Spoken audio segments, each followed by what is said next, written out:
बिस्मिल्लाहिर्रहमानिर्रहीम। अस्सलाम वालेकुम नाज़रीन, आप यूट्यूब चैनल देख रहे हैं। मैं इमरान खान हूं। नाज़रीन, बड़ी डेवलपमेंट ये है कि ईरानी वज़ीर ख़ारजा अराक़ची अब्बास अराक़ची ये पाकिस्तान पहुंच गए हैं। इनका इस्तकबाल किया इसहाक़ डार ने और फील्ड मार्शल आसिम मुनीर भी गए थे। तो एयरपोर्ट से लेकर इनको जो पाकिस्तानी ऑफिशियल्स हैं वो चले गए और पाकिस्तान के अंदर जो है वो अब मुज़ाकरात का आगाज़ होगा। लेकिन ये मुज़ाकरात क्या अमेरिका और ईरान के बीच में होने जा रहे हैं? पहला सवाल ये है, ईरान का इस हवाले से क्या मौक़िफ़ है, ये बहुत अहम है। दूसरा ये, पाकिस्तान की तवक्कुआत क्या है? पाकिस्तान को क्या लगता है कि अब क्योंकि ईरानी वफ़द आ गया है और यही एक रुकावट थी, क्योंकि अमेरिका की जानिब से तो बार बार अनाउंस किया गया कि जेडी वेंस जा रहे हैं, जेरेड कुशनर जा रहे हैं, विटकॉफ जा रहे हैं, बार बार उनकी तरफ से अनाउंसमेंट आती रही है, डोनाल्ड ट्रंप भी ये कहते रहे। लेकिन ईरान की जानिब से एक रुकावट थी, अब रुकावट दूर हो गई है। तो पाकिस्तान को इस वक्त उम्मीद क्या है, ये बहुत इंपॉर्टेंट है। अमरीकी स्टेटस क्या है, ये भी हमें ध्यान में रखना पड़ेगा, और मुज़ाकरात की कामयाबी के इम्कानात क्या है। तो सबसे पहले तो ये आप ईरान का स्टेटमेंट देख लें। ईरानी वज़ीर ख़ारजा पहुंच गए। पाकिस्तान के अंदर एक रेस लगी हुई थी, वो आ रहा है, वो जा रहा है, वो खबर थी नहीं मीडिया के पास, और ये जिम्मेदारी मीडिया को सौंपी गई थी कि आप या तो ईरान के खाते में डालें, यानी कुछ लोग ये कर रहे थे, वो ईरान के खाते में डाल रहे थे कि ईरान क्यों नहीं आ रहा, तो ईरान आ गया, उनके वज़ीर ख़ारजा जो है वो पहुंच गए। और कुछ लोग जो है वो ये कहानियां सुना रहे थे कि अब ये होने वाला है, अब ये होने वाला है। हत्ता कि जो लोग मिलिट्री एस्टेब्लिशमेंट के बहुत करीब हैं या मौजूदा हुक्मरानों के करीब हैं, उनके भी साफ जवाब दे चुके थे। बहुत सारे ऐसे लोगों ने कहना शुरू कर दिया कि खुदा का वास्ता, अगर मुज़ाकरात नहीं हो रहे तो इस्लामाबाद ही खोल दें आप, कम से कम आपने हुर्मुज़ खुलवाने के चक्कर में आपने इस्लामाबाद और रावलपिंडी बंद किया हुआ है। तो ये उनके अपने लोग कहना शुरू हो गए थे, हुकूमत के अपने जो करीबी ताल्लुकात वाले लोग हैं। अब जो स्टेटमेंट है ईरान का, ये इंपॉर्टेंट है। इस्लामाबाद में ईरानी और अमरीकी वफूद के दरमियान कोई मुलाकात मुतवक्के नहीं है, ये ईरानी वज़ारत ख़ारजा ने कहा है। तर्जुमान ईरानी वज़ारत ख़ारजा, और ये बीबीसी ने रिपोर्ट किया है। इस्माइल बकाई का कहना है कि इस्लामाबाद के दौरे पर मौजूद अब्बास अराक़ची की अमरीकी वफद के साथ कोई मुलाकात मुतवक्के नहीं है। ट्विटर के ऊपर उन्होंने पैगाम दिया। उन्होंने कहा कि हम एक सरकारी दौरे पर पाकिस्तान के शहर इस्लामाबाद पहुंच गए हैं। वज़ीर ख़ारजा अब्बास अराक़ची खित्ते में अमन की बहाली और अमरीका की जानिब से मुसल्लत की गई जारहाना जंग के खात्मे के लिए पाकिस्तान की सालिसी और मावन किरदार के तनाज़ुर में पाकिस्तानी आला हुकाम से मुलाकातें करेंगे। अच्छा, इससे पहले जो ईरान की तरफ से स्टेटमेंट आया था वो भी इससे मिलता जुलता था। ईरान ने कहा था कि खित्ते के ममालिक को ईरान बहुत इंपॉर्टेंस देता है और ईरान पाकिस्तान के साथ मुलाकात ज़ाती एक जो ताल्लुकात है ईरान और पाकिस्तान के, जो पाकिस्तान एफर्ट कर रहा है, ये उसके तनाजुर में है। तो अमेरिका के साथ मुज़ाकरात की उन्होंने कोई जल्दबाजी शो नहीं की। बयान में कहा गया कि ईरान और अमेरिका के दरमियान किसी मुलाकात का कोई मनसूबा नहीं है। लेकिन याद रखिएगा, ये जिस वक्त उन्होंने बयान दिया, ये उस वक्त तक की कार्रवाई है कि उस वक्त तक कोई मनसूबा नहीं है। अब क्योंकि ईरान के वज़ीर ख़ारजा पाकिस्तान में, और लाजमी बात है वो ईरानी क़यादत के साथ राब्ते में भी रहेंगे और वो वहाँ से इंस्ट्रक्शंस भी लेते रहेंगे। अगर माहौल बन जाता है, बातचीत बन जाती है और ईरान की तरफ से जो है वो ये ग्रीन सिग्नल आ जाता है या कुछ और लोगों को ईरान से रवाना किया जाता है पाकिस्तान के लिए, तो मुमकिन है कि पाकिस्तान के अंदर अमेरिका और ईरान के मुज़ाकरात जो है वो आगे बढ़ जाए। इससे पहले पाकिस्तान के वज़ीर ख़ारजा ने एक ट्विटर के ऊपर पोस्ट करते हुए बताया था कि उन्होंने इस्लामाबाद में अराक़ची का इस्तकबाल किया है और इलाकाई अमन और इस्तेहकाम के लिए बाहमी रवाबित के मुंतज़िर हैं। ये जनाब स्टेटमेंट जो छपा है, ये बीबीसी के ऊपर छपा है। तो ये ईरान का एक ऑफिशियल मौक़िफ़ है कि वो अमेरिका के साथ मुज़ाकरात के लिए नहीं आया, वो आया है पाकिस्तान के साथ बातचीत करने के लिए और इसी जंग बंदी के तनाज़ुर में बातचीत करने आया। देखिए, एक चीज़ हमें समझनी पड़ेगी कि न्यूयॉर्क टाइम ने भी यह दावा किया और ईरानी क़यादत के हवाले से किया। ईरानी क्योंकि ये समझते हैं कि जब तक आबनाए हुर्मुज़ की सराउंडिंग में अमेरिका नाकाबंदी जारी रखेगा, ईरानी बंदरगाहों की और पूरे समंदर की, जिसे आप पर्शियन गल्फ कहते हैं या जिसे आप गल्फ ऑफ ओमान और उसके बाहर वाले जो एरिया है, अगर समंदर के इन पानियों में अमेरिका एक नाकाबंदी जारी रखता है तो इसको ईरान ने एक्ट ऑफ वॉर करार दिया कि ये जंग का एक कदम है जो अमेरिका ने उठाया हुआ। तो इस बीच में फिर बातचीत नहीं हो सकती, बराह रास्त मुज़ाकरात नहीं हो सकते। हम बिलवास्ता मुज़ाकरात हो सकते हैं जो पाकिस्तान के जरिए हो सकते हैं, दीगर ममालिक के जरिए हो सकते हैं। अब यहाँ पे ये खबर भी आई है ईरान की जानिब से, जो उनकी सरकारी मीडिया एजेंसी हैं, उन्होंने ये दावा किया कि ईरानी जो वफद है ये दो और जगह पे भी जाएगा। एक ये ओमान में जाएंगे और एक ये जाएंगे मास्को में। ओमान का जो दारुल हुकूमत है मस्कत और रूस का जो दारुल हुकूमत है मास्को, इन दो जगह पे भी जाएंगे और इन दो ममालिक के साथ भी वो बातचीत करेंगे। अब लाजमी बात है ये बातचीत सारी की सारी आबनाए हुर्मुज़ के हवाले से है और जो खित्ते में कशीदगी है उसके हवाले से है। तो ईरान जो अपने इत्तेहादी है या आसपास जो ममालिक है, वो उनके साथ अपना रिलेशन खराब नहीं करना चाहता इस जंग के तनाजुर में। अच्छा, जब दो बंदे फौरी तौर पर अमेरिका की तरफ से जो रद्दमल आया, वो रद्दमल ये है कि स्टीव विटकॉफ और जेरेड कुशनर को फौरी तौर पर, आज हफ्ता है तो हफ्ते की सुबह जो है वो अमेरिका से उनको रवाना किया जा रहा है और वो आएंगे मुज़ाकरात करने के लिए ईरानी वफ़द के साथ। अब ये दो लोग जो है, इनके बारे में मैं आपको एक क्लियर बात कर दूं, इनके स्टेटमेंट्स आप उठाकर देख लें। अव्वल तो ये दोनों जो है वो जिस लेवल के लोग हैं, इनमें एक तो बहुत बड़े बिल्डर है स्टीव विटकॉफ, ये कंस्ट्रक्शन इंडस्ट्री के अंदर बहुत बड़ा नाम है, डोनाल्ड ट्रंप के दोस्त हैं ज़ाती नौयत के, और इन्हें इस रीजन के अंदर लगाया गया है और वो कारोबार भी साथ करते हैं, उनकी फैमिली भी कारोबार करती है। और ये अमेरिका से ज़्यादा स्टीव विटकॉफ को ये तासुर है कि ये इसराइल के मफादात के ज़्यादा करीब है। और यही बात जेरेड कुशनर के बारे में भी की जाती है। जेरेड कुशनर के ऊपर एक अमेरिका में इंक्वायरी की बात भी चल रही है कि सेनेट उनके खिलाफ इंक्वायरी करेगी कि अरब ममालिक में मुज़ाकरात के साथ साथ जेरेड कुशनर कैसे मफादात के टकराव के तहत उनसे पैसा वसूल कर सकते हैं। ये सारी चीजें चलती रहेंगी। भारत, ये दो लोग जो हैं, ये अमेरिका से ज्यादा इसराइली नुमाइंदा होने का इनका तासुर है। जेडी वेंस कब आएंगे, ये डिपेंड करता है कि ईरान के साथ मामला कहां तक आगे बढ़ते हैं और क्या डोनाल्ड ट्रंप आएंगे। ये पाकिस्तान को एक आसरा दिया गया। मैं आपको कैटेगोरिकली ये बात कह रहा हूं कि पाकिस्तान के हुक्मरान ये बात कह नहीं रहे क्योंकि वो कहकर शर्मिंदा होना नहीं चाहते। उन्होंने इसको एक सरप्राइज के तौर पर रखा हुआ है और ये जैकपॉट है जो उनका लग सकता है। उन्हें यह आसरा दिया गया है अमेरिकी इंतजामिया की जानिब से कि आप जोर लगाएं, पूरी कोशिश करें, अमेरिका को आप एक अच्छी डील लेकर दें ईरान के साथ और ट्रंप की एक अच्छी फेस सेविंग हो जाए और पाकिस्तान अगर ट्रंप की गुडबुक में आता है तो ये आसरा इनको दिया गया है कि डोनाल्ड ट्रंप इस्लामाबाद में लैंड कर सकते हैं। और अगर वो इस्लामाबाद आएंगे चंद घंटों के लिए भी आ जाए, अगर 2 घंटों के लिए भी आ जाए, तो ये पाकिस्तान के लिए, क्योंकि देखिए डोनाल्ड ट्रंप ने एक दौरा चाइना का भी करना है अभी फ्यूचर में, और जब वो यहाँ पे आएंगे पाकिस्तान में डोनाल्ड ट्रंप, तो बहुत सारे मामला तब तक तय हो चुके होंगे। तो पाकिस्तान को इस बात की उम्मीद है कि डोनाल्ड ट्रंप इस्लामाबाद का दौरा कर सकते हैं, या कम से कम जेडी वेंस तो जरूर वापस आ जाएंगे अगर पाकिस्तान कामयाब हो जाता है।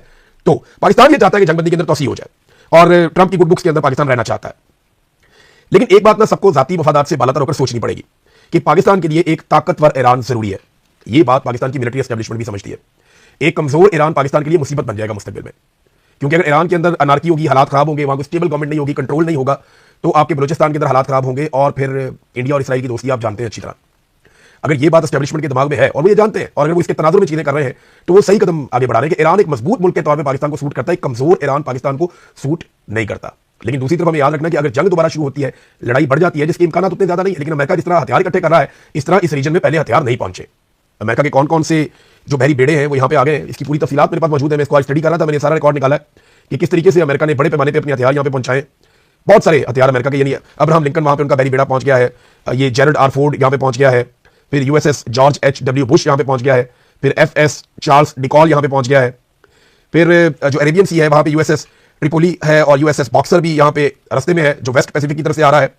फिर मिस्ट्रॉल है, एफ.एस. मिस्ट्रॉल, ये मशरकी मेडिटेरेनियन सी के अंदर है। फिर एक और बेड़ा भी है। तो अमेरिका के लगभग 8 बैरी बेड़े जो है वो इस रीजन के आसपास या इन्हीं पानियों के अंदर इस वक्त मुताबिक है। और याद रखिएगा, ये एक बैरी बेड़े को चलाना, उसे कंट्रोल करना, ये मुल्कों को चलाने जितना पैसा इसमें लगता है। कभी इसके ऊपर डॉक्यूमेंट्रीज बनी हुई है कि अमेरिकन बैरी बेड़े कैसे काम करते हैं। एक एक बेड़े के ऊपर जो है वो 70 फाइटर जेट्स मौजूद हैं, और दीगर जासूसी तैयारे और ड्रोन और बेशुमार चीजें, हजारों की तादाद में लोग होते हैं, किचन के अंदर ही सैकड़ों लोग काम कर रहे होते हैं। इसके ऊपर बड़ी जबरदस्त डॉक्यूमेंटरीज मैंने देखी है। भारत, ये अमेरिका अपनी जंगी तैयारियां भी बहुत बड़े पैमाने पर कर रहा है। जंग शुरू होती है तो पाकिस्तान के लिए न्यूट्रल रहना मुश्किल हो जाएगा, क्योंकि पाकिस्तान ने अभी सऊदी अरब से पैसा पकड़ के यूएई को दिया है, और अगर सऊदी अरब ने खुदा न खास्ता पैसा मांगा तो वो पैसा इतना ज्यादा है कि पाकिस्तान वो अदा नहीं कर पाएगा। और दुनिया में और कोई ऐसा मुल्क शायद अब मौजूद नहीं है जो सऊदी अरब को पैसा वापस करने के लिए पाकिस्तान को पैसा दे दे। तो हमारे लिए कोई और रास्ता बचेगा नहीं। तो पाकिस्तान के लिए एक तो मजबूत ईरान जरूरी है कि ये जंगबंदी कायम रहे, और दूसरा पाकिस्तान के लिए जरूरी है कि ये जंग हो ही ना, वरना पाकिस्तान को इसका हिस्सा खुदा न खास्ता बनना पड़ जाएगा। अब सूरत को आप समझिए कि अमेरिका और इसराइल में जो सबसे बड़ा तनाजा है वो हथियारों का है, एटॉमिक हथियारों का है। ये मसला नया नहीं है, इसकी तारीख 3 दहाइयों से भी ज्यादा पुरानी है। इतना पुराना मसला कि वंस फॉर ऑल अभी हल हो जाएगा तो मुझे नहीं लगता। एक बड़ी शानदार डील की थी जिसकी यूरोप भी बहुत तारीफ करता है। अभी कब्रस के अंदर कुछ मुज़ाकरात हो रहे हैं, वहां पे मुख्तलिफ ममालिक मौजूद हैं, जिनमें यूरोपीय ममालिक के अलावा, यूरोपीय यूनियन के ममालिक हैं, उनके अलावा वहां पे 2-3 जो है वो खित्ते के और ममालिक हैं, खलीजी ममालिक। ये जब बात कर रहे हैं तो वहां तारीफ की गई, यानी दूसरे ममालिक इसके अंदर जो है उनमें मिस्र, शाम और लबनान है। तो वहां जो बराक ओबामा ने 2015 में मुआहदा किया था ईरान के साथ, जौहरी मुआहदा, उसकी तारीफ की गई। लेकिन डोनाल्ड ट्रंप ने आने के बाद जब पहली इनको हुकूमत मिली 2016 में, तो वो मुआहदा इन्होंने खत्म कर दिया था, उस पर काफी तनकीद भी हुई थी। भारत, ये मसला पुराना है हथियारों वाला, ये नया नहीं है, और ये फौरन हल भी नहीं होगा। इस वक्त जो सबसे अहम देरीना मसला है, जो फौरन हल तलब है, वो है आबनाए हुर्मुज़ का, और इस पर बहुत ज्यादा दबाव भी है। अमेरिका के लिए बड़ी शर्मिंदगी वाली बात है, यानी अमेरिका की बेइज्जती हो रही है, और कुछ लचक थोड़ी बहुत दिखानी पड़ेगी, ईरान को कुछ लचक दिखानी पड़ेगी। अमेरिका को तो ये मसला हल तो हो सकता है, लेकिन इसका फौरी हल अब ऐसा कोई दिखाई इसका भी नहीं दे रहा, क्योंकि वहां बारूदी सुरंगें अमेरिका कहता है 6 महीने तो लग जाएंगे उनको साफ करने में, और इस बीच में जो अमेरिका का तेल है वो बिकता रहेगा। देखिए, अमेरिका के लिए कोई माली नुकसान नहीं हो रहा, अमेरिका वहां से अपना तेल बेच रहा है। वेनेजुएला भी उनकी कंपनियों ने कंट्रोल किया हुआ है, उनका अपना तेल खासा अच्छा अमेरिका का निकलता है, वो वहां पे जहाजों को भर भर के टैंकर्स को रवाना कर रहे हैं, और डोनाल्ड ट्रंप ने इसके बारे में दावा भी किया। तो अमेरिका का तेल बिक रहा है, लेकिन गल्फ ममालिक के ऊपर दबाव बढ़ रहा है, और अरब ममालिक खासतौर पर काफी दबाव में। अब जो यूरोपीय ममालिक ने कहा जी अगर अमेरिका का और ईरान का कोई अच्छा मुआहदा हो जाता है तो इस सूरत में हम भी ईरान के ऊपर जो कुछ सख्तियां उनको नरम कर देंगे। लेकिन दूसरी तरफ अमेरिका दबाव बढ़ाने के लिए ईरान पर पाबंदियां लगा रहा है, और चीन की एक आजाद रिफाइनरी है, आजाद रिफाइनरी इसको वैसे ही कहा गया, चीनी रिफाइनरी है तो चीन को टैक्स देती है, चीन का इदारा है, तो चाइनीज रिफाइनरी के ऊपर पाबंदियां लगा दी है अमेरिका ने। इसके अलावा 40 दीगर कंपनियों और तेल बरदार जो जहाज है, बहरी जहाज, उन पर भी अमेरिका ने पाबंदियां लगा दी है, और पाबंदियां इस तनाजुर में लगाई है कि ये ईरान से तेल लेकर जा रहे हैं। ये है जनाब प्रॉब्लम। वो कहते हैं ईरान से तेल खरीदेंगे तो हमारे लिए प्रॉब्लम बढ़ जाएगा, हम ईरान से तेल खरीदने भी नहीं देंगे। अब एक बात हमें और ध्यान में रखनी पड़ेगी इन मुज़ाकरात के हवाले से कि अगर यूरोप या नेटो के ममालिक अमेरिका के साथ खड़े हो जाते ना तो पाकिस्तान को इतनी रेलेवेंस मिलती ना। वजह यह है कि फिर अमेरिका जंगबंदी से ज्यादा इस मामले को किसी और तरफ लेकर जाता और दबाव डालकर इन चीजों को किसी और तरीके से हैंडल करता। लेकिन अमेरिका को आलमी सतह पर दबाव वो डाल नहीं पाया, आलमी सतह पर उसको उस किस्म की हमायत मिली नहीं, खासतौर पर यूरोपीय ममालिक से। पहले डोनाल्ड ट्रंप जो है वो यूरोपीय ममालिक और नेटो के जो ममालिक हैं उन सारों को बुरा भला कहते थे, लेकिन अब मैं देख रहा था कि पीट हेग्सेट ने भी इसी किस्म के स्टेटमेंट्स दिए हैं। अच्छा, पीट हेग्सेट ने एक अजीबोगरीब स्टेटमेंट दे दिया, वो मैं आपके सामने जरूर रखना चाहता हूं।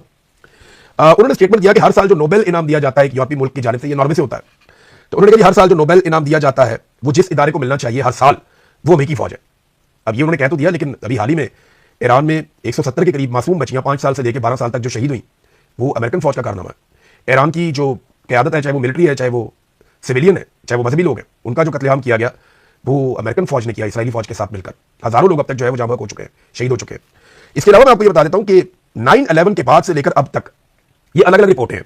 कुछ रिपोर्टें जिन्हें अमेरिका मानता है, कुछ रिपोर्टें जिन ममालिक में लोगों की जाने गई हैं वो मानते हैं, कुछ रिपोर्टें अक़वाम मुत्तहिदा मानता है, कुछ रिपोर्टें आज़ाद ज़राए से, हर की अपनी अपनी रिपोर्ट है। लेकिन अलग अलग किस्म की रिपोर्टों को अगर आप इकट्ठा करें तो जो इराक के अंदर अमेरिका ने जंग लड़ी है ना 2005, 6 और 7 के अंदर जो डाटा है वो डाटा ये बताता है कि अलग अलग तादाद है। ये कहता है कि 10,33,000 इराक के अंदर लोग मारे गए, शहीद हो गए, और इसमें अमरीकी फौजी भी बहुत बड़ी तादाद में मारे गए थे, जो लड़ाका लोग हैं वो भी मारे गए थे, इराकी फौजी भी मारे गए थे। और फिर इसमें एक तादाद जो बताई जाती है वो 2.4 मिलियन भी बताई जाती है, यानी 24 लाख तक लोग वहां पे मारे गए। लीबिया की लड़ाई में, यमन की लड़ाई में, सोमालिया की लड़ाई में, शाम की लड़ाई में लाखों लोग मारे गए, और ये लड़ाइयां अमेरिका ने की। अफगानिस्तान के अंदर जो अमेरिका ने जंग शुरू की थी, उस जंग के अंदर अब तक की जो इंफॉर्मेशन है उसमें 2 अलग अलग डाटा है। अफगानिस्तान के अंदर सिर्फ जो बताया जाता है 9.5 लाख अफगानी जो है वो शहीद हो गए, इस लड़ाई के अंदर हो गए, जबकि पाकिस्तान के अंदर भी 1 लाख के करीब शहरी जो है वो शहीद हुए। अब अलग अलग डाटा है। अबू गरीब जेल आप देख लें, उसकी जो स्टोरी है, जो ग्वांतानामो बे की स्टोरी है, इन सारों को इकट्ठा करें तो अमेरिकन फौज का कैसे बनता है अमन का नोबेल इनाम लेना। अभी तो ट्रंप को नहीं मिला तो अमेरिकन फौज लेना चाह रही है अमन का नोबेल इनाम। बहरहाल ये एक स्टेटमेंट है, वो बढ़ा चढ़ा के बात करते हैं, अमेरिकन का अपना एक स्टाइल है, और वो बहुत गुस्से में है यूरोपीय ममालिक पर, और यूरोपीय ममालिक भी बहुत मुतहर्रिक हो गए। उनके थिंक टैंक इस वक्त अपनी सरहदों की हिफाजत के लिए नए मंसूबे तैयार कर रहे हैं। यानी जो अमेरिका के ऊपर उनका इन्हिसार है वो उसको अब कम करना चाहते हैं अमेरिकन धमकियों के बाद या डोनाल्ड ट्रंप के रवैये के बाद। उन्हें अंदाजा हो गया है कि अमेरिका में तो हुकूमतें बदलती रहेगी, और अमेरिकन के अंदर ये सोच पैदा हो गई है, इसको अप्रिशिएट किया जा रहा है कि यूरोप पैसे खर्च नहीं करता, फौजी खर्च नहीं करता, और यूरोप का तहफ्फुज़ अमेरिका क्यों करे। तो अब यूरोप को अपना तहफ्फुज़ करना पड़ेगा। यूरोप को खतरा किससे है? यूरोप का जो पहला खतरा जिसे वो समझते हैं वो रूस को समझते हैं। रशिया एक बहुत बड़ा खतरा है यूरोप के लिए, क्योंकि यहां से बॉर्डर लगता है वो सेंट्रल एशिया की तरफ से आता है। यूक्रेन जो है वो बिल्कुल यूरोप के बॉर्डर पे है। तो अब इस बारे में रशिया के साथ उन्हें बातचीत भी करनी पड़ेगी, मुज़ाकरात भी करने पड़ेंगे, और रशिया से निपटने के लिए अपने हथियारों को भी तैयार करना पड़ेगा। बहुत बड़ा इत्तेहाद है उनका, जैसे उन्होंने यूरोपीय यूनियन को इकट्ठा किया वो बाकियों के साथ भी मुआहदे कर सकते हैं। चाइना का उनको एक थ्रेट है हमेशा से, लेकिन चाइना का थ्रेट ऐसा नहीं कि बराह रास्त चाइना कोई हमला कर देगा। चाइना का थ्रेट कुछ इस तरह से है कि चाइना उनकी मैशत के ऊपर कंट्रोल कर लेगा। अब चाइना के साथ उन्हें बातचीत करनी पड़ेगी और अपने तजारती खसारे को कंट्रोल करना पड़ेगा। देखिए ना, चाइना की कुछ क्वालिटीज है, एक तो प्रोडक्शन बहुत तेज करता है, दूसरा उनकी कॉस्ट ऑफ प्रोडक्शन बहुत कम है, तीसरा चाइना की जो रसद है वो बहुत तेज है, वो बड़ी तेजी से अपना माल सप्लाई करता है पूरी दुनिया में। तो जब उसका माल पहुंचता है किसी मंडी के अंदर तो किसी और माल की गुंजाइश नहीं रहती। तो यूरोप को एक बैलेंस क्रिएट करना है चाइना के साथ तजारत में। वैसे भी ये स्पेन का जो वज़ीर आज़म है पेड्रो, ये वहां गया था चाइना, इसने चाइना के साथ ये बात की है कि आप हमारे साथ तजारत का एक बैलेंस क्रिएट करें। नाज़रीन, ये इंटरनेशनल खबरें ये और भी आती रहेंगी, मैं आपके साथ शेयर करता रहूंगा, बल्कि मेरे पास काफी सारी मौजूद है। लेकिन मैं आपको कुछ पाकिस्तान के अंदर खबरें देना चाहता हूँ कि इस्लामाबाद के अंदर ऐसा इन्होंने ब्लॉकेज लगाया, ये पता चल रहा है कि इस्लामाबाद में दवाइयों की किल्लत हो गई है। ये कितनी शर्मिंदगी वाली बात है। जिन ममालिक में जंग हो रही है वहां पर दवाइयों की किल्लत नहीं हुई, लेकिन पाकिस्तान में दवाइयों की किल्लत हो गई है। इस्लामाबाद में दवासाज कंपनियों की गाड़ियों का दाखिला बंद होने की वजह से शहर में दवाओं की किल्लत, और तरनौल, रवात और चुंगी नंबर 26 पर दवाइयों से भरी हुई दर्जनों गाड़ियां खड़ी हैं। इन गाड़ियों में जान बचाने वाली अद्वियात भी शामिल हैं, और इसमें इंसुलिन भी शामिल है, इसमें दीगर दवाइयां भी शामिल हैं जो मरीजों को दी जाती हैं। तो कंपनियां जो हैं वो वजारत सेहत से मुतालबा कर रही है, जनाब हमारी गाड़ियां कम से कम अस्पतालों तक और शहर के अंदर दाखिल होने की उनकी इजाजत दी जाए। ये एक इशू है पाकिस्तान के अंदर, तो एक से एक इशू है, पूरी दुनिया चल रही है, पाकिस्तान बंद है, हमारी तो अदालतें भी बंद है। एक और इंतहाई अफसोसनाक वाकया पेश आया इस्लामाबाद में। हमारे बड़े सीनियर जर्नलिस्ट हैं, बहुत पुराने जर्नलिस्ट हैं, फखरुर रहमान साहब, उन्हें नाज़रीन गिरफ्तार कर लिया गया अचानक से, और ये इंतहाई काबिल मुज़म्मत हरकत है। पीका एक्ट के तहत जब दिल करता है, जिसका दिल करता है वो उठाकर ले जाते हैं बंदे को। जो भी हुकूमत में तनकीद करता है या निज़ाम के ऊपर तनकीद करता है उसको फौरी तौर पे गिरफ्तार कर लिया जाता है, और फखरुर रहमान साहब तनकीदी आवाज़ों में से एक आवाज़ है। तो यही वो सहाफ़ी हैं, बहुत पुरानी सहाफ़त कर रहे हैं। उन्होंने सुप्रीम कोर्ट ऑफ पाकिस्तान में जाकर जजेस को बताया था कि पीएमएलएन के वर्कर ने सुप्रीम कोर्ट ऑफ पाकिस्तान पे दावा बोल दिया है तो आप अपनी जान बचा लें। ये इतनी पुरानी जर्नलिज्म कर रहे हैं और एक तनकीदी आवाज़ है, इनको भी खामोश करवाने के लिए गिरफ्तार कर लिया गया। इंतहाई काबिल मुज़म्मत और घटिया हरकत है। नाज़रीन, नेतन्याहू के हवाले से एक खबर आई, मैं आपको जाते जाते बता दूं कि ये पता चला कि नेतन्याहू को कैंसर है, लेकिन नेतन्याहू ने दावा किया कि उसके कैंसर का ठीक इलाज हो गया है और उसकी जान खतरे से बाहर है। लेकिन इस कैंसर को देखिए उसने छुपा कर रखा। अब उसकी जो सालाना रिपोर्ट आई है मेडिकल की, उसमें ये इंकशाफ हुआ कि नेतन्याहू को कैंसर था, प्रोस्टेट कैंसर, लेकिन वो ये दावा कर रहा है कि वो बिल्कुल ठीक है, उसके लिए कोई प्रॉब्लम नहीं है। एजाज चौधरी साहब, उनकी तबीयत काफी खराब है, लेकिन उन्हें दोबारा जेल में मुंतकिल कर दिया गया। ये निजाम जुल्म से बाजी नहीं आ रहा, इन्हें समझ ही नहीं आ रही, और इसके लिए लोग अब सियासतदानों को रिस्पॉन्सिबल नहीं समझते। मैं आपके सामने एक सर्वे रखता हूँ, ये देखिए सर्वे, ये मैंने खुद सर्वे करवाया है। इस सर्वे का आप डाटा देखेंगे तो आपको समझ आ जाएगी कि आज पाकिस्तानी क्या सोचते हैं और किस तरीके से सोचते हैं। ये है जनाब वो सर्वे और उसके नताइज। सवाल हमने जो सर्वे में किया था वो ये किया था कि पाकिस्तान के पीछे रह जाने के लिए असल में जिम्मेदार कौन है, और हमने 2 ऑप्शन दिए थे। नंबर 1 जर्नैलों की मुदाखलत, नंबर 2 सियासतदानों की नालायकी। तो हमने लोगों से कहा कि आप 1 या 2 लिखकर जवाब दें ताकि आपको हम रिजल्ट जारी करें। 10,000 से ज्यादा वोट पड़ चुके हैं अब तक, बल्कि काफी ज्यादा हो गए, और इन वोटों के बाद जो सर्वे के नताइज हैं वो ये बताते हैं कि आज पाकिस्तानियों की अक्सरियत ये समझती है कि पाकिस्तान के मसाइल के लिए जो सबसे बड़ी वजह है वो मिलिट्री जर्नैलों की बार बार मुदाखलत है। कभी मार्शल लॉ लगाते हैं, कभी हुकूमतें गिराते हैं, कभी हुकूमतें बनाते हैं, कभी सियासतदानों को जेलों में डालते हैं। तो ये मुल्क को चलने नहीं देते, ट्रैक पे आने नहीं देते। तो जर्नैलों की मुदाखलत के हवाले से जो लोगों ने वोट किया वो 93.4% किया, बड़ा क्लैरिटी के साथ लोग हैं। 93.4% लोग जिन्होंने वोट किया वो ये समझते हैं कि जर्नैलों की मुदाखलत एक वजह है कि पाकिस्तान पीछे रह गया, पाकिस्तान के हालात आज उतने अच्छे नहीं है, मैशत हमारी बर्बाद हो गई, दहशतगर्दी पाकिस्तान में आ गई, हम कहां से कहां पहुंच गए, दुनिया आगे निकल रही है, दुनिया की मैशतें तरक्की कर रही हैं, हम कर्जों का बोझ उठाते चले जा रहे हैं, कोई एक शोबा नहीं है जिसमें हम तरक्की करके आगे बढ़ रहे हो। फिर जो लोग ये समझते हैं कि सियासतदान नालायक है और उनकी वजह से पाकिस्तान पीछे रह गया, उनकी तादाद 6.6% है। ये सर्वे मैंने आपके साथ शेयर किया। अब तक इतना ही, अपना ख्याल रखिएगा, अपने चैनल का भी। अल्लाह।